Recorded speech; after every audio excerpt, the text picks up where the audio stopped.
सफ़र या मंजिल। दो दोस्त रवि और सोम बचपन से साथ में पढ़े, घूमे फिरे, खेल खेले, साथ में ही खाए पिए, यानी कि दोनों की एकदम पक्की वाली दोस्ती थी। इतनी पक्की दोस्ती होते हुए भी दोनों के स्वभाव एकदम अलग थे। रवि एकदम शांत, सुलझा और विषय वस्तु पर हर पहलू पर ध्यान देने वाला, वही सोम एकदम विपरीत, यानी कि उतावला और सिर्फ रिजल्ट को महत्व देने वाला। सोम हर काम को जल्द से जल्द करके उसे हटाने के बारे में और सबसे पहले नंबर आने के बारे में सोचता। ऐसे करने में उससे कई गलतियां भी हो जाती। रवि कभी किसी काम में जल्दबाजी नहीं करता, वह हर एक काम को सोच समझकर उनके हर पहलुओं पर गौर करके ही करता था। हाँ, थोड़ी देर होती लेकिन उसके काम में कोई गलतियां नहीं होती। एक बार दोनों दोस्त लंबी दूरी से घर को लौट रहे थे, तब सोम ने कहा कि वो रवि से ज़्यादा तेज दौड़ सकता है। इस बात से रवि सहमत नहीं था, क्योंकि दौड़ने में तो वो भी काफ़ी तेज था। ये बहस एक शर्त में बदल गई।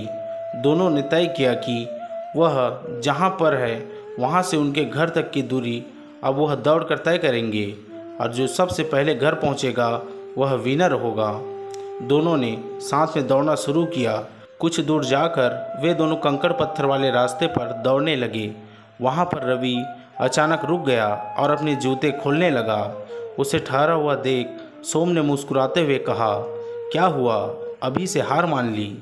रवि ने सोम से कहा, बिल्कुल नहीं, मैं अपने जूते में फंसे कंकड़ों को निकाल रहा हूँ, ताकि आगे जाकर मुझे रेस कंप्लीट करने में कोई दिक्कत ना हो। वो बोला, मुझे छोटे मोटे कंकड़ों की परवाह नहीं है, मैं किसी भी हालत में तुमसे पहले यह रेस कंप्लीट कर लूँगा।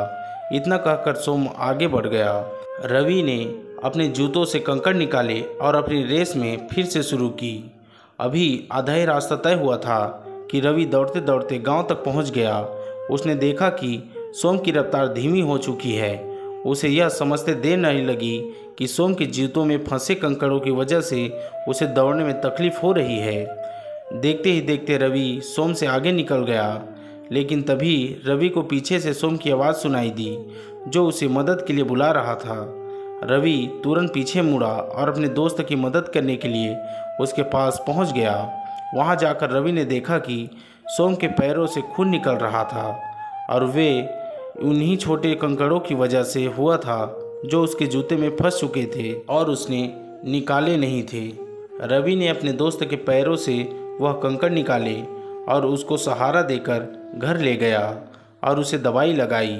सुनकर काफ़ी ज़्यादा घायल हो गया था, इसलिए उसे ठीक होने में काफ़ी लंबा समय लगा। सोम को इस बात का हमेशा अफसोस रहा कि उसने सिर्फ मंजिल पर ध्यान दिया और बाकी चीज़ों को इग्नोर किया।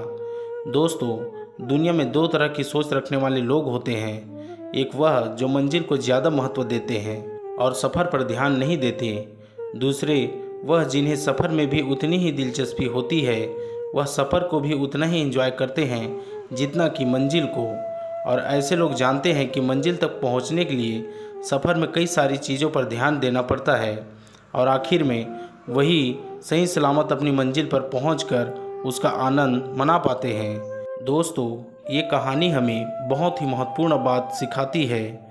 हमें अपनी मंजिल पर ज़रूर फोकस करना चाहिए, लेकिन उस मंजिल तक पहुंचने के लिए सफ़र को अगर हम सोच समझ कर तय करें, उसका आनंद लेते हुए तय करें, तो मंजिल पर पहुंचकर हमें ज़्यादा खुशी होगी।